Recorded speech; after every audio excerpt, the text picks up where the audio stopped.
It's the Locked On Flyers podcast for Monday, May 27th, your daily dose of Flyers news, analysis, and high quality content that is talking more Michkov madness. Yeah, it's becoming a soap opera. Hey there, and thanks for making Locked On Flyers your first listen every day. I am Rachel Donner. You could find me on Twitter at rmiriam. I'm here as always with Russ Cohen, who's on all your favorite social media apps at Sportsology. We are at Locked On Flyers on Twitter, Instagram, Threads, and Blue Sky as well. Today's episode is brought to you by FanDuel. Make every moment more. Right now, new customers get $150 in bonus bets with any winning $5 bet. That's $150 with any winning $5 bet. Visit fanduel.com/locked on to get started. You can find our show over on YouTube. We're on the SiriusXM app or anywhere you listen to podcasts. Subscribe to get our latest episode as soon as it's available here on the Locked On Podcast Network, your team every day.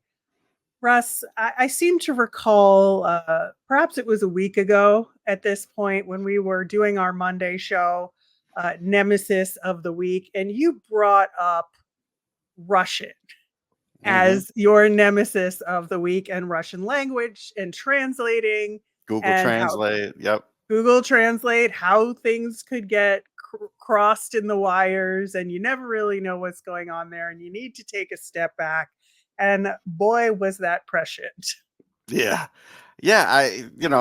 These situations are never 100%. They're never 100% accurately reported here because it's hard to translate what's been said there. And you rarely ever hear from the player or that actual source in English, right? So those things can always go askew. But I will say that I was on other shows and it did look like there was a path for Michkov to sort of get here. I would say that I was positive on it. I was thinking it could happen, but again, Right. this is Russia, and you just never know what's going to happen there. And so, as a result, now we have all this Michigas.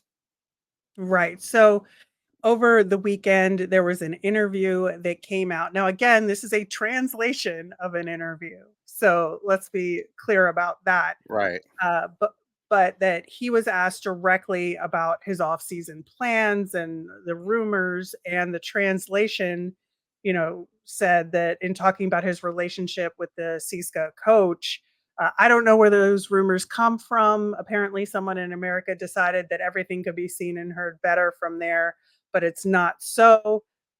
The coach and I have an excellent relationship. We're constantly in touch, talking. He gives me valuable advice. We have a mutual understanding, and so on and so forth. So that's number one, because that was a huge reason for some of the rumors that got started Correct. that he was going to come over to North America, was because there was no place for him in that organization. Right. So I'm going to just sort of, guesstimate on some of this. So I do believe the coach was annoyed with him at times last year. And there probably was a talking to between the coach and management and maybe even hierarchy in the KHL, something like that. And they were probably like, listen, he's 2 steps from coming to America. Unless you make amends with this kid, he's gone.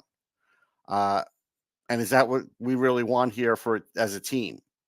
And so maybe, he changed his course, changed his tune so he didn't lose, potential star player and a really good player. So I think we've seen coaches do that before here after sort of getting a talking to by their, general manager, owner, that kind of thing. And that's what it feels like to me.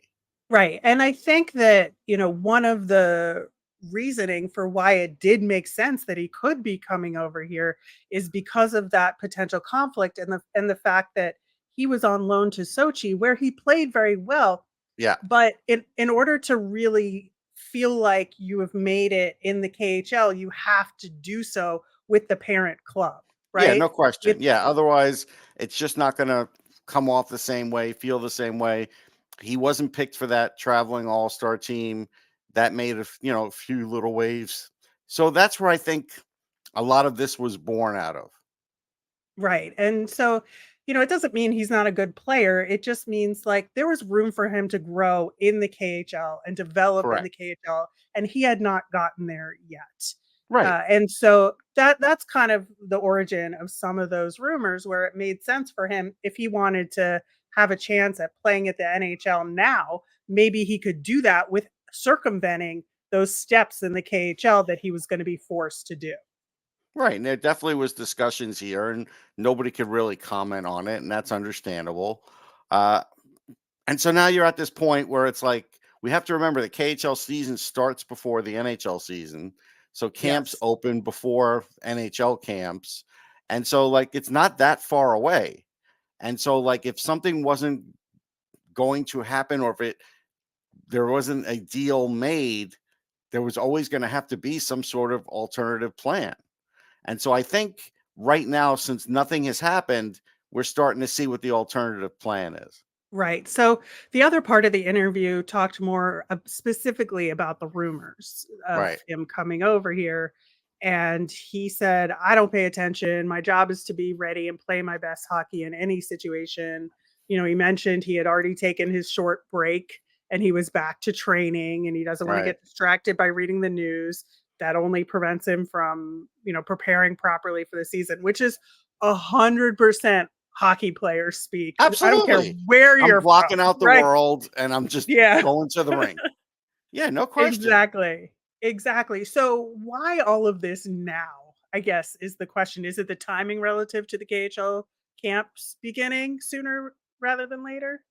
I think it's probably a combination of that, and maybe talks have stalled a little, maybe because of the financial aspect of it, or maybe because they really don't want to give him up. Whatever the reason, I think there probably was a stalling of that. So at this point, then, you want to sort of get one side to move one way or the other. You got to get the player to say something, but the player can't come out and say, "Hey, I'd love to play for the Flyers and I'll play for them tomorrow." He can't do that. So he has to come No. out and then toe the line. So whether he really feels this way, like he likes his coach and he's happy doing it or whatever, doesn't matter, because that may be what he ends up doing. Right. And so given all of that right now, I mean, just let's just say he does not come over here for whatever reason. What do you think about where he plays next season in the KHL? Well, I mean, maybe that's what's up for debate now. Maybe all of a sudden, the KHL said, "Hey, Matvei, I know this probably didn't seem like it was possible a month or two ago, but we're interested in you. But if you go and play for the Flyers, then you can't play." Maybe they're putting that lure out there, like, Dangling "Hey, that carrot, yeah. you can make the big team," and he's not going to pass that up. I don't blame him. I mean, that's something he was been looking forward to his whole life. So if that has happened, can't blame the kid. No, not at all, and that's I think really, like, those are the 2 best options for him is to either come over here or stay in the KHL and pay for the big play for the big club there. That if there's any chance that he's gonna be on loan, that's the only thing that's bad for him as an individual at this point.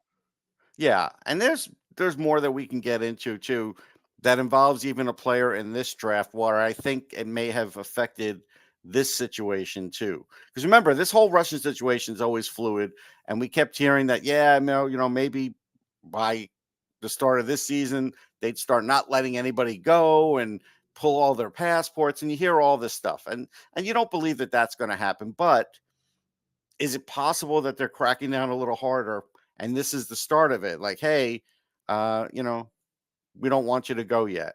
And so it is happening. They even preemptively said something about someone in this draft that we can get into too. So I think it could be intertwined a little bit. Right. So we're going to talk more about that, but I think like the question is becoming right now, is Russia so frustrated with not being part of the international hockey community right now that they're going to start pulling whatever levers of pressure they can, whether on the business side on the NHL to get the NHL to pressure the IIHF into letting them back in. I mean, it's a fair point. I mean, at some point, you do have to allow them back in, uh, decide what they're going to do to make amends, and then everything's okay. So I can't say that's not impossible. All right. Well, there's more to talk about with the aforementioned prospects and the upcoming draft that you talked about, as well as like how do the Flyers deal with this? Plus, we're going to get into the latest at Men's Worlds and the Memorial Cup coming up next? It's winner take all time in the NBA and NHL, and FanDuel's giving you a shot to bring home a big win of your own. Right now, new customers get $150 in bonus bets with any $5 bet. That's $150 to bet on spreads, money lines, player props, and more. Visit. Oh, and I would keep betting with the Celtics. By the way, they're pretty hot. Visit fanduel.com/locked on and make every playoff shot count. FanDuel, America's #1 sportsbook. On tomorrow's show, we are going to do another one of our season in review shows for Tyson Forster, who made a lot of progress this season. We're going to dig into his stats, how he changed over the course of the season, and what he should be doing next season. We'll also be answering your mailbag questions later in the week, so get those in. You can email us at lockedonflyers@gmail, send us a message on Twitter, or comment over on YouTube. So, Russ, we were just talking about the Russian hockey ecosystem here, and Yes. how what's going on with Michkov is like directly tied into that. How could that affect the upcoming draft and other prospects that are playing over there right now? Yeah, there are good other Russian prospects, but Ivan Demidov's name came up because he could go second in the draft, right? And so, like, they already started talking about his contract, and that was being talked about over there. Like, hey, he's going to live out his contract and he's going to play here first. And then whoever drafts him can think about getting him. And it's like, why would they all of a sudden bring that up months before the draft? We're not even in like full draft mode as a hockey universe yet. And so I felt like that was a preemptive strike. That was kind of like, because he's their next bargaining chip, he's their next great player. And so I feel like, yeah, they were like sort of setting the tone. They were like, hey, listen, we know you're hearing about Michkov, but, Demidov, different situation. So I think that was the start of it, to be honest. Yeah, it seems like it, and I just think that it could change the flavor or the tone of this upcoming draft a little bit, Hmm. in terms of those top Russian prospects. Or, could he drop a couple spots just Yeah, it's because of that possible. risk? Yeah, absolutely. Definitely could I mean, happen. Michkov did, Right. so Yeah. There's no question. It definitely can happen. And yeah, so you look at the situation and like I said, Michkov has to play ball no matter what. He can't say mhm, anything about wanting to be a Flyer while there's this stuff going on out there. So he's got to play it yeah. safe. He played it safe. We're not going to hear from him again. Like, that's it. Whether it happens or not, we are not going to hear from Michkov again. This is the one time where they're like, listen, you got to say something. And he did. And now it's kind of like there'll be that stuff behind the scenes. And if nothing happens in like a month, it probably isn't happening. So that's a good segue to the next part of the conversation is what do the Flyers do at this Right. point, right? There's nothing they can do. They gave it a shot, and maybe they'll make one more attempt, and you try again next year. They're trying to get him. We all felt like maybe they get him a year early. What, next year would be a year early, right? So maybe it Mhm. happens next year. I think, honestly, Flyers fans can, feel one way or the other. If he plays and he plays for the big club next year, there's no harm here. This is good for No. him. This is really good for his confidence and everything else. It would satisfy the people that want him to play for that big club. Like I said, there's some big names there that weren't thrilled with maybe Michkov coming here. It would Right. satisfy everybody. It wouldn't satisfy Flyers fans, but it would satisfy everybody else.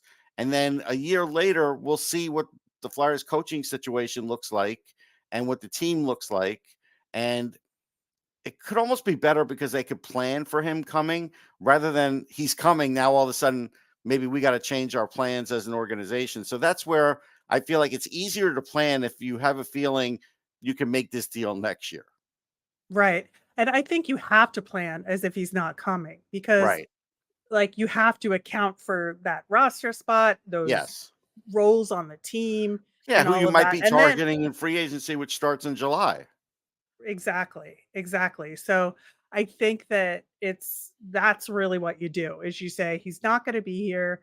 let's figure out how we want to construct this roster as is without him. If we get him, it'll be a happy bonus, and we'll figure it out from there. I think, you obviously aren't going to try and get expensive forwards at all anyway, regardless if he was coming. So I think it doesn't affect it too much, but you really just kind of go for the baseline here and move forward as best you can.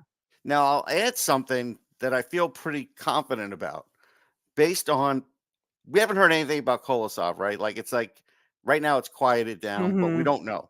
So that's a little bit of a question mark. Michkov is a little bit of a question mark. Do I believe the Flyers will draft another high profile Russian like in the first round? No. Even if Demidov dropped to them, I kind of think they would pass on it, even though he's a great talent, just because it's like we got a couple of guys already that, we're entangled with here. I'm not sure Like, they we would do can't it. do another first We can't do rounder. another. And don't worry, he's not going to drop to the Flyers. But I'm just saying, even if Right. Silyev is there, Right. they might just say, I don't know. No. I think they've reached out enough or put their neck out enough that they have to like work on these two and not add to it. That's Yeah. those are the kinds of discussions they'll have to have. I mean, it's a reality of life. That is absolutely fair. Well, to be continued, as you said at the top of the show, it's a bit of a soap opera, but we're just sands through the hourglass as the That's world it. turns. Yep. We're doing it. Switching gears to the men's worlds tournament. Of course, Team USA was eliminated in the quarterfinals, losing to Czechia. Joel Farabee's tournament ended with a goal and an assist in 8 games overall. And man, the US has been on the struggle bus in this They were world. bad. I saw little clips here and Yeah. there. I ended up turning on like the end of that game where they couldn't control the puck. What were they only down 1-0, right? Like they were just Yeah. bad. It's just not a great Yeah. team. Uh, the US hasn't won since 1933. 1933, folks. And then I even looked it up because I was like, all right, well, maybe they haven't won since 33, but silver, even though I don't remember them getting silver in my lifetime, and there's a good reason. They won silver since 1956. So it's kind of like, ugh. It's just that's the way it is in this country. Canada wants to win all the time and they win a lot. And the US is kind of like, you know what? We're going to send you a mixed bag of guys, a lot of young guys that we want to put on the Olympic roster, perhaps. And this is a way of evaluating them. But, they want to win, but they don't go all out. They just don't. Well, you mentioned Canada. We'll get to that, but we have to do so by way of Sweden, who lost in their semifinal after winning their quarterfinal. So they went on to play Canada in the bronze medal game, which they won. So Canada walks away with nothing in this tournament, Which didn't go over very well. no, does not go over. But interestingly, in that game against Czechia, Sam Erson did come in relief Yeah. because Gustafsson was chased out of the game. He let in 3 goals in 2 minutes and 58 seconds. So that's why Erson came in. Erson let in 2 goals on 6 shots on goal. It was not a good day for Sweden. It was just No, a it very really weird wasn't. game. But Gustafsson was back in for the bronze medal game, which he indeed won. So good for him. Good for Sweden getting that Canadian gold, aka the bronze medal, and Yeah. Hey, look, against Canada. Sam gets a medal. Good for him. Yep. It's a nice payoff for Yep. this year, which, again, I feel good for him doing that. I think it will mean something to him, and that's nice. So that's a positive. Turning over to the Memorial Cup and with our London Knights boys, London faced Drummondville, home of Alexis Gendron, our other prospect in the tournament. It was a 4-0 shutout win for London, See, where that's where the Oliver rubber Bonk, meets the road with yeah, the the Q8 with the Q, Q.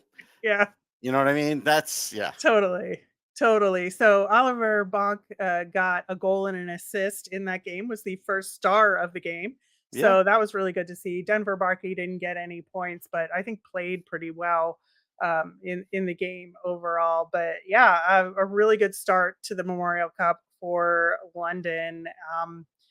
Drummondville had their second game last night, which we are recording prior to knowing the outcome of that. But London plays again tonight against Moose Jaw, who lost to Saginaw in the most heartbreaking fashion in their first game.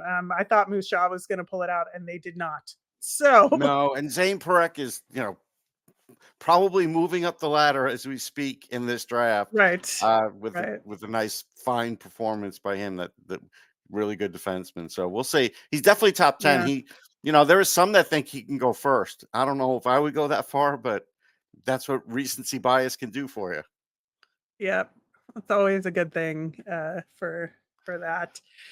But yeah, so we will continue to follow the Memorial Cup as it continues. In the meantime, it is Monday, and we will have a new weekly poll for you and our nemesis of the week coming up next.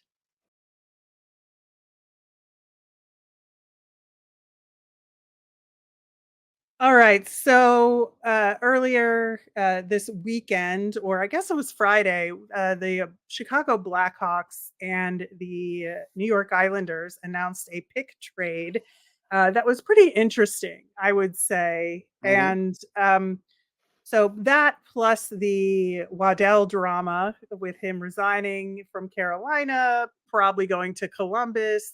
So with that, the pick trade and all of that, it got me thinking, who is likely to make the a huge splash at this upcoming draft? And so you got to include Chicago because they made that Yes.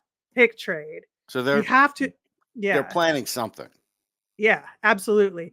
Columbus, you have to include because there's a reason why Tom Waddell left Carolina, right? Yep. So, and he's going to want to stick it to everybody in the division, not just Carolina. And so they could make a big splash. Plus, they have a ton of picks. They Then do. Utah, just because they're new, they're going to want to make a splash for their new fans. And they have I a would lot of draft capital. Yeah, they do. They do. And then Carolina is in here, A, because of the Waddell situation, but also Eric Tulsky, God bless him. His story is one of the best It's a good stories story. in hockey, where he started out as a stats blogger for Broad Street Hockey, covering the Yep. Flyers. He was one of the original like OG bloggers that I read when I first started getting into statistics and analytics, and Hmm. really just was a foundational source for that, and worked his way up, and now he's the GM, interim tag, notwithstanding, the Right. GM of an NHL team, and I could not be more thrilled for this man. No, it's Um, great. and it's such a good story, but he's going to want to make a splash there.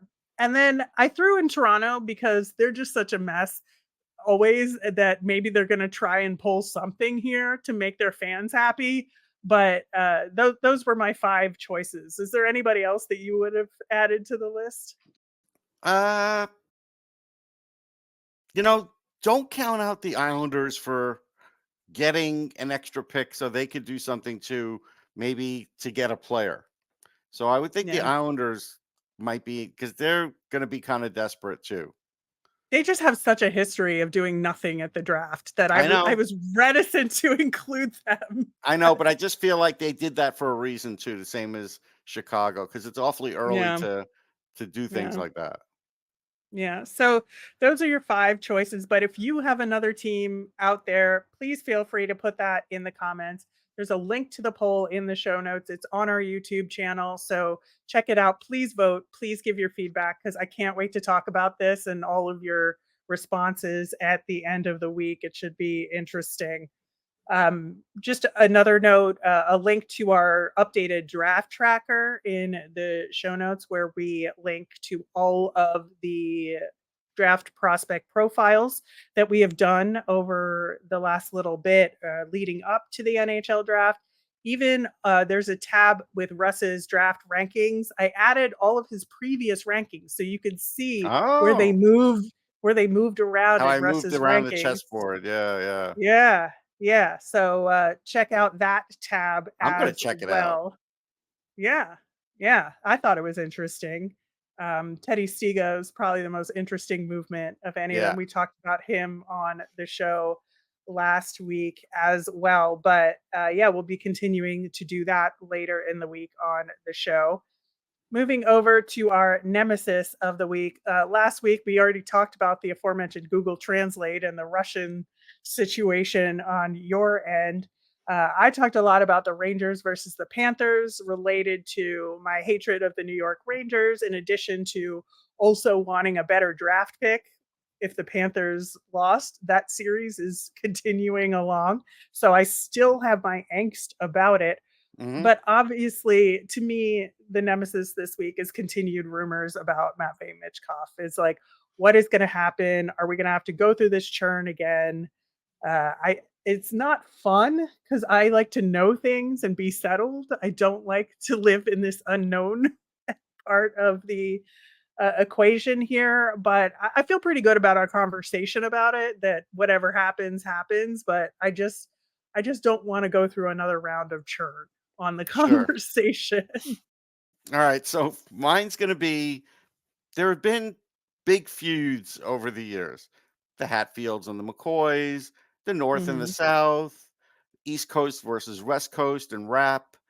And I think Twitter has now hit a high for the hockey analytics people versus the people who maybe don't love hockey analytics or don't use them for everything. And there's a happy medium here, but I'm telling you, you see some of these Twitter fights, and there doesn't seem like there's a happy medium. Me personally, I'm not a big analytics guy, but I look at them. I understand a fair amount of them, and some of them that I do employ in my writing, and some I don't. So that's what GMs do too. They don't employ everything. It's a tool. It's something you use. Uh, I think you can go too much one way where you say, I'm not using them at all. That's dumb. And you can go too much the other way by using only them. And then you realize when you start looking at some of the players they mentioned that it's like, that list needs a little tweaking, even though you may have some very good data here.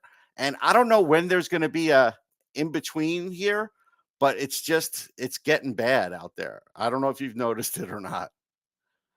Yes and no. I think that, people sometimes, I think, overuse analytics to dunk on other people. And I think that's where it crosses the line, where they Yeah, say, you're stupid. How could you think this? Look at this fancy chart. right. And the chart could be true. But Hmm. I also think, we talked last week about at some point about the interviews at the combine and Yes. how important they are in the process. And you have to understand that, like, especially in the context of the draft and looking at analytics, these are like very old children or young adults, whatever, wherever you want to call it, with Hmm. it being 18 years old, and they are not fully formed humans. And you just cannot predict like their potential entirely at 18 years old. And that's why it's a little bit of an art and a little bit of a science to drafting. And so Right. I do think that you have to take into consideration the whole person. And I think it goes for people older than that too, because people grow and change over the course of their lifetime and how they Sure. relate to their sport and how their body changes and all of that. That affects all of this. Yeah, I And used to like so, mushrooms when I was 5. I hate mushrooms. yeah, Why? I don't and know. yeah, well, it's something that happens. I think there's like some scientific reason around Brussels sprouts why kids don't like them and adults do. But I do not there like them. is, I have never yeah. liked them. Just want to make that clear. Yeah. Anyhow, But at any rate, yeah, I think, you have to you have to understand the context of the analytics that you're looking at and use them yes. as a tool. Like you said, I think that is an excellent point to be made, and a good note to end the show on for today. We will be back tomorrow talking Tyson Forster. Excited for that. As a reminder, we always want to hear from you. So if you've got questions you want us to answer in our mailbag or prospects you want us to look into, let us know via Twitter at Locked On Flyers. You can email us at lockedonflyers@gmail or comment on our YouTube channel. I'm Rachel. I'm on Twitter at rmiriam. That's RMIRIAM. I'm Russ. I'm at Sportsology, SPORTSOLOGY. Locked On has launched the first ever national sports 24/7 streaming channel on YouTube that's also available on Amazon Fire TV in the free Fire TV channels app. Locked On Sports Today is here for you 24/7, covering top sports stories of the day with local experts of Locked On, plus national shows covering every league. Find Locked On Sports Today now available on the free Fire TV channels app. Have a great day, everyone.